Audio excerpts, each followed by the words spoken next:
Good morning. I'm Harley Schlanger from the LaRouche Organization with your daily update for today, May 26, 2021. I'm going to give you a few updates from around the world today, which are an indication of the disarray and the chaos that's been caused by the flight forward of the Anglo-American oligarchy with their decision to go for a top-down unipolar world, moving toward a banker's dictatorship on the financial side of things, and for provocations and possible war with Russia and China.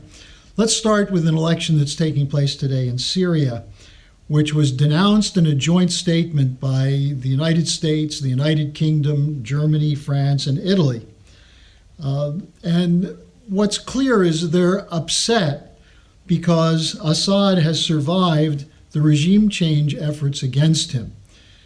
He's favored to win the election. They're saying, well, you haven't guaranteed that all the Syrian diaspora can vote, that there's not a full, not everyone in Syria will vote, partly because some are not participating in the election because they're under control in the Kurdish area or the Turkish-held areas. But what's the problem in Syria? There's been a civil war for a decade or longer, which the United States and its allies supported, trained, and backed the so-called moderate rebels, which ended up including al-Qaeda, ISIS-linked forces. This has created an economic collapse, which is now being used as an issue against President Assad. The economic collapse is being made worse by sanctions imposed by Western governments, which were unable to remove him by force.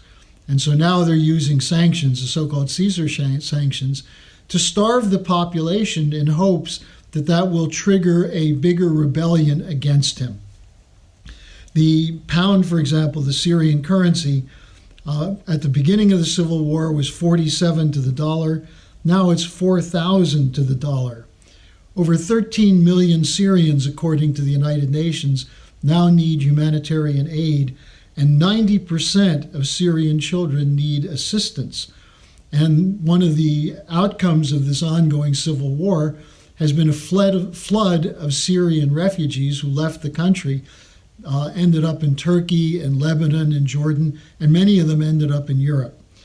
Now, the refugees are not caused by Assad's government. He was in power long before the civil war, and people were not fleeing Syria. People were fleeing Syria because of the barbarism of the rebel forces that were supported by the United States, supported by the United Kingdom, and by NATO. The head-chopping Islamic terrorists who terrorized whole sections of the country, destroyed Christian churches, crucified Christians. This was one of the causes of the refugees, not the government of President Assad, as Syria had been relatively stable before the launching of the civil war. So it's likely that we're going to hear more squawking when it's announced later today that Assad will probably win the election. But the damage that's been done requires urgent humanitarian consideration. The cardinal representing the Pope for Syria, Zanari, has called for significant humanitarian aid and economic development and reconstruction, as has the Schiller Institute. And without that, anyone talking about a democratic Syria is actually just trying to stoke the flames of further civil war, rather than dealing with the crisis that's been imposed on the people of Syria, not by its government, but by the meddling of outside forces, including those of the Obama administration, Secretary of State Hillary Clinton, and so on. And I should add, Secretary of State Pompeo under Trump, and now Blinken and Biden, who are continuing to support the sanctions which are suffocating the population there. Now, one potentially bit of good news is the announcement yesterday of a confirmation of a June 16th summit in Geneva of Presidents Biden and Putin. This will take place after Biden goes to the G7 summit in the United Kingdom. The question is, at that G7 summit, will Biden and Boris Johnson push for this idea of an alliance of democracies against Russia? And will the G7 issue statements accusing Russia of aggressive activities, bullying, malign intent, and so on? If so, it may have a dampening on the potential for solutions to come out of a Biden-Putin summit. As it is, the Russians are hopeful, saying that, well, at least we'll be talking, and we'll see what comes from the U.S. side on this. Now, related to the Russia situation is the effort to blame Russia or accuse Russia of being involved with the grounding of the plane, the Ryan airplane that included the leading blogger and dissident for Belarus, Roman Protosevich. There's been an outcry from all of Europe and the United States saying this is, well, what did Jake Sullivan say? Brazen and dangerous grounding. This is illegal. This is a criminal action.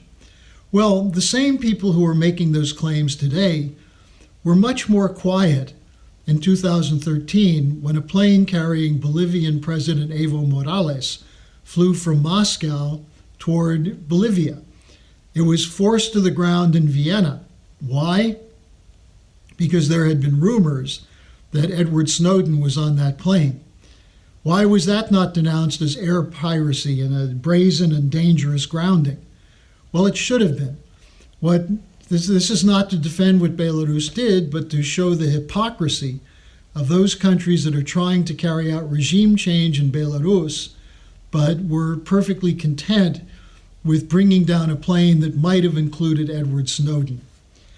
Now, it should also be noted that those people who are saying that Protosevich should be protected because he's a journalist, those same forces are also very silent about the continued jailing and threats against Julian Assange, a publisher of documents which confirm that the United States and its allies engaged in war crimes in Iraq and Afghanistan.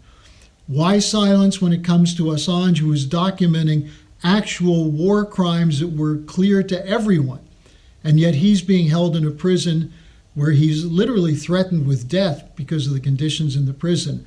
But there's no outcry against that. Now, who is Roman Protosevich? Well, in 2014, he was in Ukraine, where he joined the Azov Battalion. Now, many of our viewers know the Azov Battalion is the pro-Nazi unit that became of a militia, which became part of the Ukrainian security and defense forces. So I wonder if people who are crying out about the injustice of the arrest of Protosevich know that he was working and trained by Nazis in Ukraine, which is not surprising given his role, his assignment to go in and pull off a coup, a regime change coup in Belarusia. Further, in 2018, he went to Washington, where he received funding and training from an NGO that was connected to or funded by the U.S. Agency for International Development, which has been involved in many regime change operations. So when you actually look underneath the cover on these things, what you find is regime change, coup efforts for what? To impose a unilateral world order, which Blinken and Biden call the rules-based order. This is nothing but a globalist dictatorship. And any country which refuses to knuckle under to the demands of these globalists is labeled someone with malign intent, an autocrat, someone who needs to be removed. In the same way, they moved to carry out a coup against Donald Trump. So before you get out on the picket lines defending Protosevich, make sure you remember what I told you. He received his early training as a young man working with the Azov Battalion, the Nazi militia embedded within the Ukrainian security and defense forces. That's my update for today. I'll see you tomorrow.